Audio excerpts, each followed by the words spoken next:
We are here at Pushkin Square in central Moscow, where McDonald's opened the first office branches in Russia in 1990.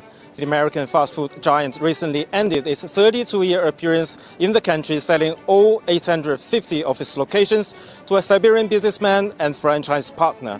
Today, it reopens under the name of Vkусная Точка. The successor to McDonald's in Russia reopened the first batch of 15 restaurants in Moscow and its suburbs on Sunday, 3 months after the U.S. fast food chain ended its business in Russia. Oleg Paroyev, general director of the company, announced the new brand meaning delicious, and that's it, during a ceremony at the restaurant in downtown Moscow's Pushkinskaya Square, the first McDonald's restaurant in the Soviet Union that opened in 1990. Paroyev said that roughly 200 outlets are expected to reopen by the end of June. All of McDonald's former 850 restaurants across Russia are expected to reopen by the end of summer. According to a previous deal, the rebranded fast food network will use new names on the menu and retain all employees under equivalent terms for at least 2 years.